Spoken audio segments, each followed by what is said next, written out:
Assalamualaikum warahmatullahi wabarakatuh. Di sini kami dari kelompok 7 ingin mempresentasikan tentang ISO 9001 tahun 2015. Sebelumnya izinkan kami memperkenalkan diri kami. Di sini ada saya, Afif Syabuddin Rahim, absen 1. Saya absen 2015, absen 5. Dan saya Muhammad Joyili, absen 17. Baik, ISO 9001 tahun 2015 adalah standar internasional yang memberikan persyaratan untuk sistem manajemen mutu (SMM). Standar ini bertujuan untuk membantu organisasi meningkatkan kinerja mereka dengan cara yang konsisten, efektif, dan efisien guna mencapai kepuasan pelanggan dan memenuhi persyaratan peraturan atau hukum. Selanjutnya secara umum, ISO 9001 tahun 2015 berfokus pada peningkatan berkelanjutan dalam pengelolaan mutu produk maupun layanan dengan mempertimbangkan kebutuhan pelanggan, pihak berkepentingan lainnya, dan perubahan lingkungan eksternal. Versi 2015 ini membawa pembaruan signifikan seperti 1. Pendekatan berbasis risiko, 2. Fleksibilitas dokumentasi, 3. Fokus pada pihak berkepentingan. Prinsip-prinsip manajemen mutu pertama itu fokus pada pelanggan. Kepuasan pelanggan adalah prioritas utama organisasi, harus memahami kebutuhan pelanggan, memenuhi persyaratan mereka dan melebihi harapan mereka. Yang kedua, kepemimpinan, yaitu memainkan peran serta dalam menciptakan arah strategis, menginspirasi tim dan memastikan lingkungan kerja mendukung pencapaian tujuan mutu. Dan yang ketiga, keterlibatan orang-orang di semua tingkatan organisasi harus dilibatkan, diberdayakan dan diberikan peluang untuk berkontribusi pada efektivitas dan keberhasilan sistem manajemen mutu. Dan yang keempat adalah pendekatan proses. Organisasi harus mengelola aktivitas mereka sebagai proses yang saling terkait, memastikan efisiensi dan efektivitas di seluruh rantai nilai. Dan yang kelima adalah peningkatan berkelanjutan, yaitu peningkatan berkelanjutan adalah tujuan utama dari SMM, memungkinkan organisasi untuk merespon perubahan lingkungan dan kebutuhan pelanggan secara dinamis. Dan yang keenam adalah pengambilan keputusan berbasis bukti. Keputusan yang baik berdasarkan analisis yang cermat terhadap data dari informasi yang relevan. Kemudian pendekatan proses. Pendekatan proses adalah inti dari ISO 9001 tahun 2015. Dengan pendekatan ini, organisasi dapat melihat setiap aktivitas sebagai bagian dari keseluruhan sistem, bukan sekedar fungsi terpisah. Hal ini memungkinkan efisiensi yang lebih besar dan pengurangan potensi kesalahan.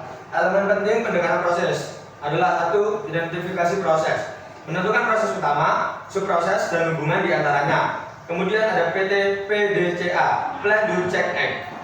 Identifikasi proses, menentukan proses utama, subproses, dan hubungan di antaranya. PDCA, Plan Do Check Act. Siklus PDCA digunakan untuk perencanaan, pelaksanaan, evaluasi, dan peningkatan proses. A. Plan, tentukan tujuan dan proses yang diperlukan untuk mencapai hasil yang diinginkan. Do, implementasikan proses sesuai dengan rencana. Cek, pantau, ukur, dan analisis kerja proses.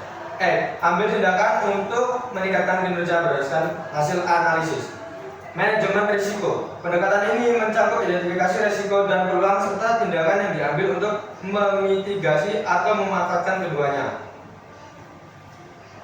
Hubungan dengan standar sistem manajemen lainnya. ISO 9001 tahun 2015 disusun menggunakan struktur tingkat tinggi Annex SL yang memudahkan integrasi dengan standar lain seperti ISO 14001 manajemen lingkungan dan ISO 45001 manajemen kesehatan dan keselamatan kerja. Ruang lingkup ISO 9001 2015 berlaku untuk semua organisasi tanpa pembagian jenis, ukuran, atau sektor. Standar ini dirancang untuk meningkatkan kepuasan pelanggan melalui penyampaian produk dan layanan yang memenuhi persyaratan hukum dan peraturan.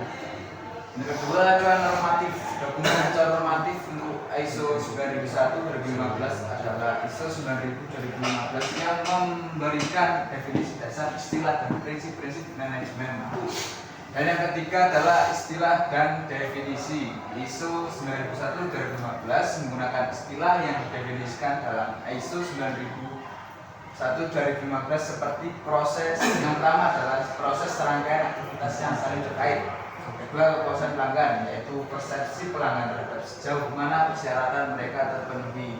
Dan yang ketiga adalah ketidaksesuaian, ketidakmampuan untuk memenuhi persyaratan. Selanjutnya konteks organisasi.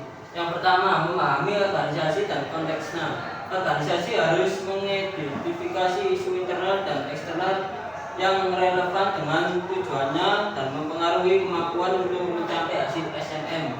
Yang kedua, memahami kebutuhan dan harapan dari pihak-pihak yang berkepentingan. Organisasi perlu mengidentifikasi kebutuhan dan harapan pelanggan, pemasok, regulator, dan pihak lainnya yang relevan. Yang ketiga, menentukan ruang lingkup sistem manajemen mutu. Ruang lingkup SMM harus mempertimbangkan konteks organisasi, kebutuhan pihak berkepentingan, serta produk dan layanan yang disediakan. Yang keempat, sistem manajemen mutu dan proses-prosesnya. Organisasi harus menetapkan, mengimplementasikan, memelihara, dan meningkatkan SMM, termasuk mengidentifikasi proses, tanggung jawab, dan interaksi antar proses. Selanjutnya, kepemimpinan. ISO 9001 tahun 2015 menamakan kepemimpinan sebagai elemen kunci dalam penerapan sistem manajemen mutu (SMM). Manajemen puncak memiliki tanggung jawab utama untuk memastikan bahwa SMM dirancang, diimplementasikan, dan ditingkatkan secara berkelanjutan untuk mencapai tujuan organisasi. Kepemimpinan dan komitmen. Manajemen puncak bertanggung jawab untuk memberikan arahan strategis dan memastikan komitmen terhadap SMM. Kebijakan mutu adalah persyaratan formal yang menetapkan tujuan organisasi dalam hal mutu dan komitmen terhadap peningkatan berkelanjutan. Peran organisasi, tanggung jawab, dan otoritas. Penetapan peran dan tanggung jawab, setiap individu di dalam organisasi harus memahami tanggung jawab mereka dalam mendukung SMM. Otoritas yang jelas. Organisasi perlu menetapkan siapa yang memiliki otoritas untuk membuat keputusan penting terkait mutu. Peran manajemen puncak memastikan bahwa SMM menghasilkan nilai bagi pelanggan dan pihak berkepentingan lainnya. Sekian presentasi dari kami. Kurang lebihnya kami mohon maaf. Wassalamualaikum warahmatullahi wabarakatuh.